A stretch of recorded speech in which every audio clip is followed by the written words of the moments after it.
మరి 2026 సంవత్సరంలో వృషభ రాశి వారికి ఎలా ఉండబోతుంది? అలాగే వారు తీసుకోవాల్సిన జాగ్రత్తలు, పరిహారాలు కాస్త వివరిస్తారా?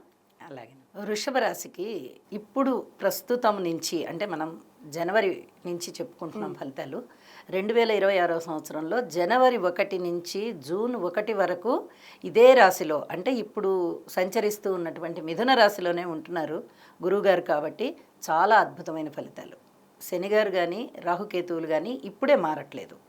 కాబట్టి శనిగారి వల్ల వచ్చేటటువంటి అద్భుత ఫలితాలు, లాభస్థానంలో ఉన్నారు వారు, ఇటుపక్క గురువు గారు ద్వితీయ స్థానంలో ఉన్నారు. చాలా చాలా బాగుంటుంది.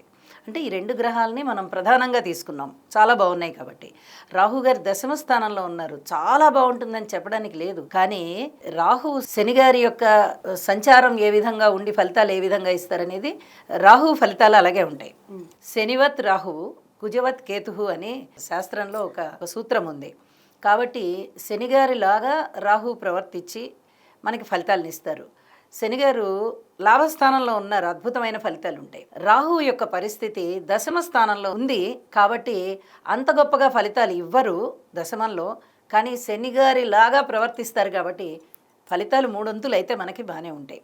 కేతు గురించి చెప్పనే అక్కర్లేదు, ఆయన పంచమ స్థానంలో ఉన్నారు కాబట్టి ఇక దైవభక్తి పెంపొందింపబడుతుంది. కాస్త సంతానం గురించి జాగ్రత్తలు తీసుకుంటూ ఉండాలి. కానీ శనిగారు లాభస్థానంలో ఉండి అద్భుత ఫలితాలు ఇస్తున్నారు వృషభ రాశికి. అలాగే గురువుగారు కూడా అద్భుత ఫలితాలు ఇస్తున్నారు. ఈ సంవత్సరం అంతా కూడా వీళ్ళ మీద ఎక్కువగా ఆధారపడి ఉన్నాయి కాబట్టి ఫలితాలు చాలా చాలా బాగుంటుంది. జూన్ 1వ తారీఖు వరకు ఇంచుమించుగా గురువుగారి యొక్క సంచారం మిథున రాశిలో జరిగి ఇక అప్పటి దగ్గర నుంచి కర్కాటక రాశిలోకి వెళ్తుంది. కర్కాటక రాశిలో ఉచ్చ చెందుతారు వారు. అందువల్ల ఈ తృతీయ స్థానం అయిపోతుంది కాబట్టి కొంచెం ఫలితాలు తగ్గుతాయి. అయితే మళ్ళీ తదుపరి ఎప్పుడు మారుతారంటే అక్టోబర్ 31న మారుతున్నారు గురువుగారు. అప్పుడు ఇంకా అర్ధాష్టమంలోకి వెళ్ళిపోతారు కాబట్టి అప్పుడు పెద్ద ఫలితాలు ఉండవు. కానీ ప్రథమార్థం అంతా కూడా చాలా బాగున్న ఫలితాలు కాబట్టి దీని ఎఫెక్ట్ మనకి ఇంచుమించుగా సంవత్సరం అంతా కనిపిస్తూనే ఉంటుంది. ఇప్పుడు 5 నెలల కాలం చాలా బాగున్నారు కదా గురువుగారు. శనిగారి యొక్క స్థితి చాలా చాలా బాగుంది. కాబట్టి ఒకవేళ గురుబలం లేదు అని మనం చెప్పుకుంటున్నా కూడా జూన్ తర్వాత నుంచి అప్పటి నుంచి శనిగారి యొక్క బలం చాలా బాగుంది కాబట్టి ఇక దాని మీద నడుస్తుంది. అయితే ధనము విషయంలో చాలా అద్భుతమైన ఫలితాలు ఉంటాయి. వృషభ రాశికి అనుకోకుండా బాగా ధనం వస్తుంది. వీళ్ళకి వాక్ సంపద, వాక్ అనేది ఒక సంపద అయి కూర్చుంటుంది అనమాట. అంటే ఏది మాట్లాడితే అది ప్రచారం అయిపోవడము, 10 మంది హర్షించడము, 10 మందిలో ఒక పెద్ద మనిషి తరహాగా ప్రవర్తించడము, అలాగే వీళ్ళకి ఇంట్లో కూడా శుభకార్యాలు జరగడము, వివాహం కావాల్సిన వారికి వివాహం జరగడము, ఆరోగ్యం బాగలేని వారికి ఆరోగ్యం బాగుండడము, ధనము కావాల్సిన వారికి ధనము రావడము, ఉద్యోగం కావాలంటే ఉద్యోగం రావడము, సంతాన రీత్యా కూడా కొంచెం బాగున్నటువంటి పరిస్థితులు ఏర్పడము, ఇలాగా అన్ని విధాలుగాను బాగుంటుంది. ఇందాక చెప్పినట్టుగా కేతువు చతుర్థ స్థానంలో ఉన్నారు, పంచమంలో కాదు చతుర్థంలో ఉంటున్నారు. చతుర్థంలో ఉన్నారు కదా, తల్లిగారి గురించి కొన్ని రకాలైనటువంటి జాగ్రత్తలు తీసుకుంటూ వెళ్ళాలి. ముఖ్యంగా ఆరోగ్య రీత్యా, అలాగే ఏదన్నా ఈ ఒళ్ళు నొప్పులు అలాంటివి కూడా కొంచెం ఎక్కువ అవడానికి అవకాశం ఉంటుంది. ఇలాంటివన్నీ కూడా కొన్ని జాగ్రత్తలు తీసుకుంటూ ఉండడము, అలాగే ఉద్యోగ జీవితంలో కూడా కొన్ని రకాలైనటువంటి సహాయ సహకారాలు వీళ్ళు ఇవ్వాలి. అలాగే తోటి ఉద్యోగస్తుల నుంచి తీసుకునే ప్రయత్నం కూడా చేయాలి.